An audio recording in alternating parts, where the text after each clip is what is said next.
Bonjour à tous et bienvenue sur Paris Turf TV pour votre émission reçue 5 sur 5. Aujourd'hui, pour m'accompagner, je reçois Mathieu Mortagne. Bonjour Mathieu. Bonjour Lucie, bonjour à tous. Samedi, on se dirige vers Vincennes et le prix du Quercy. Donc c'est une épreuve sur 2850 mètres de la grande piste. Ils sont 14 partants avec 2 échelons de départ. Mathieu, tout de suite, on rentre dans le vif du sujet. Je vous demande votre sélection, s'il vous plaît. Alors en tête le 11 Perkins Griff, ensuite le 13 Trophée de Jabba, l'As Rooibos, le 12 Un Vent d'Ouest, le 7 Sarah Fairy Tale, le 10 Tropique du Hêtre, le 6 Solo de Val et le 5 Vodka du Vallon. Donc vous l'avez dit, en tête vous classez le 11 Perkins Griff qui cherche vraiment sa course. On va d'ailleurs revoir sa dernière deuxième place, c'était le 9 mai. Ouais, le cheval reste sur d'ailleurs 2 deuxièmes places d'affilée. Là on le voit venir pleine piste, mais il avait déclenché les hostilités assez tôt dans la montée et il soutenait magnifiquement son effort. Il venait attaquer Rainbow Mail qui n'est pas le premier venu. Voilà, on voyait en dedans Rooibos aussi qui court cette épreuve. Donc voilà, le cheval ici, il y en a bien qui mériterait de trouver sa course, c'est bien ce cheval là. Là il a la limite du recul, il a beaucoup de tenue, donc les 2850 mètres grande piste ne vont pas le déranger. Voilà, je pense que s'il a un parcours correct, il ne faudrait pas non plus qu'il fasse trop d'épaisseur, mais je pense qu'il peut trouver son jour normalement ce samedi. A priori, cette fois, c'est la bonne. J'espère pour lui parce qu'il le mérite en tout cas. Ouais. Juste derrière, vous classez le 13 Trophée de Jabba, donc qui est déféré des 4 et qui retrouve JMB cette fois. Oui, clairement préparé pour ça. Le cheval vient de faire une super rentrée dans le prix du Crépuscule, donc Scarlett Turgot, ici 9 du Vivier, pas du tout la même opposition. Il pouvait courir à 25 mètres le GNT de Laval, il a préféré cette épreuve-là, il défère des 4 pieds. Voilà, maintenant il y a de l'opposition en tête, ça va être, il va être grand favori, mais va falloir qu'il fasse sa meilleure valeur, je pense, pour rendre 25 mètres à un cheval comme Perkins Griff. Et la deuxième course après une rentrée, ça vous inquiète pas trop? Si, mais pas chez Jean-Michel Bazir. D'accord. Parce qu'on n'est pas là au travail, on s'endort pas au travail. Je pense que là c'est la course visée, on l'a vu là ces derniers temps, il s'est jamais loupé avec ses pensionnaires. Ils sont en super forme, donc là le cheval, puis en plus il a annoncé plus ou moins dans les journaux que voilà, c'était la course visée, donc bon, on lui fait confiance. En troisième place, vous classez l'As Rooibos, donc c'est une première association avec Franck Ouvry. Oui, Björn a fait appel à Franck Ouvry, là il doit être retenu ce samedi parce qu'il emmène un autre dans la Réunion. Voilà, bon, Franck Ouvry c'est comme une fine gâchette, donc voilà, le cheval est dans la course de référence, là du coup avec Perkins Griff, il n'avait pas trop pu le lancer pour finir. Il a mis du temps, il n'a même pas pu baisser les œillères d'ailleurs, c'est un cheval très dur. Voilà, la course d'avant, il gagnait à Lyon, il battait Just Magic qui a gagné quinté derrière en lui rendant 25 mètres. Donc c'est un cheval de grande tenue, il se plaît beaucoup sur la grande piste. En tête, moi c'est une très belle chance. D'accord, juste derrière vous classez le 12 Un Vent d'Ouest. Donc lui la dernière fois, c'était le parcours peut-être qui n'était pas très bon. Le parcours, non, je sais pas, c'était la grosse chaleur de la France entière. Voilà, le cheval a eu un bon parcours, mais il est resté un petit peu là pour finir. À sa décharge, on a eu une course un petit peu tactique, ça s'est joué sur un sprint, donc bon, lui, il aurait fallu qu'il y ait un peu plus de train pour qu'il puisse un peu faire la différence. Mais là, ils ont tous fini sur le même rythme, et donc il n'a pas pu vraiment être tranchant, quoi. Maintenant, là, il retrouve la grande piste, il faut voir, Mathieu est confiant, le cheval donc part en tête, donc il est bien placé, c'est un cheval qui est assez, c'est un super engagement, voilà. Voilà, s'il a faut le bon parcours, parce que grande piste, chez son ancien entraîneur, ça n'a jamais été trop un lion, quoi. Voilà, il avait besoin, il a un petit peu de mal pour finir.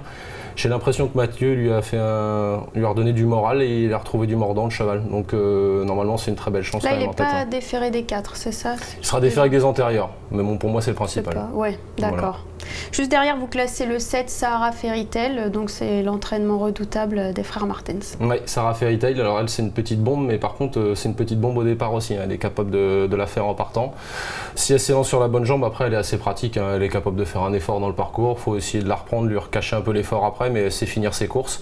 Voilà, je ne la vois pas gagner, mais pour être dans le quintet, c'est une des premières chances pour les places, quoi, tout dis-moi.